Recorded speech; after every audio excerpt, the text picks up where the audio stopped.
Here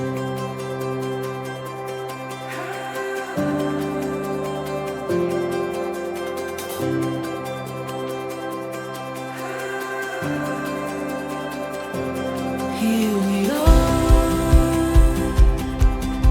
on the edge of mystery we long.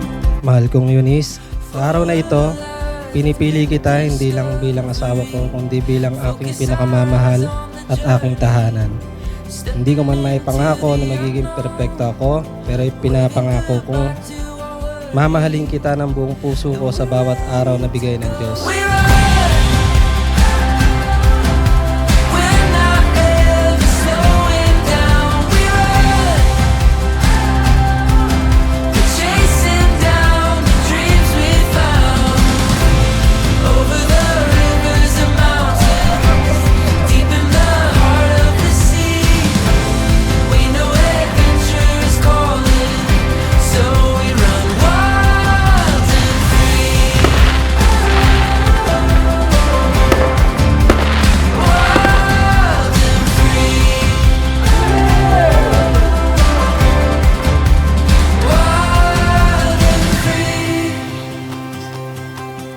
Hindi man tayo agad nakasal, pero araw-araw kitang pinili.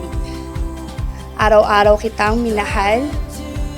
Araw-araw tayong bumuo ng pamilya na puno ng sakripisyo, pagtitiis, at walang sawang pag-asa. The earth is bursting with color.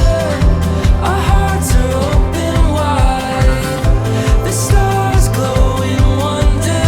We are so alive. We're not ever slowing down. We're chasing down the dreams we found. Over the rivers and mountains, deep in the heart of the sea. We know adventure is calling, so we run wild and free. Wild and free.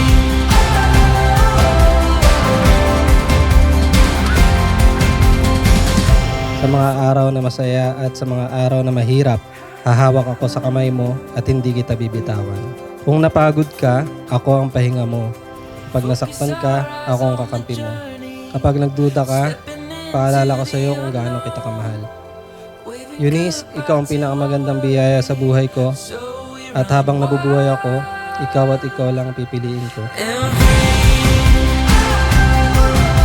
We're not ever slowing down. We're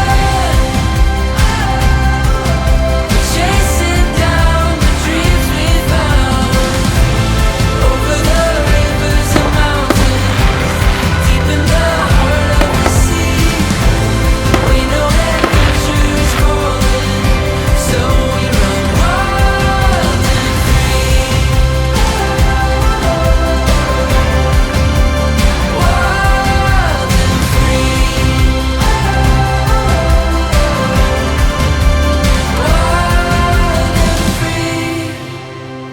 Ni, kung may isang bagay na ipinagpapasalamat ko sa Diyos, ikaw yun.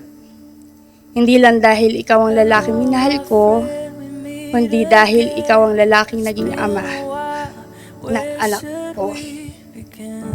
Sa loob ng 19 na taon nating pagsasama, napagdaanan natin ang lahat ng saya, lungkot,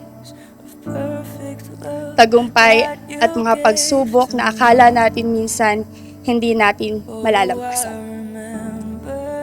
Sa loob ng mga taong iyon, binayayaan tayo ng 4 na anak na siyang buhay at puso ng ating tahanan. I'm free. I'm careless. I believe. And now, declaring in the presence of God and your loved ones that you are going to accept the full responsibility, being the king of your queen, being the husband of your wife, being the father to your children. my sacrifice.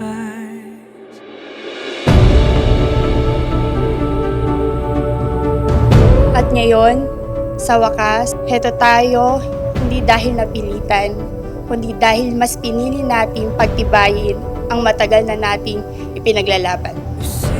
Ngayon, sa harap ng Diyos at ng ating mga mahal sa buhay, hindi lang kita pinapangakuan bilang isang bagong asawa, kundi bilang babaeng 19 na taong nagmamahal sa iyo.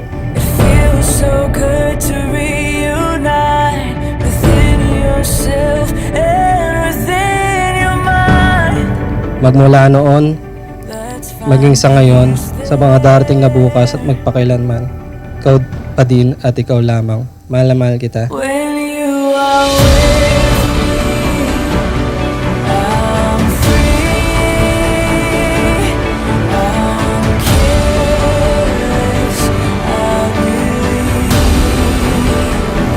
Above all the ends, we'll fly. This brings tears into my eyes, my sacrifice.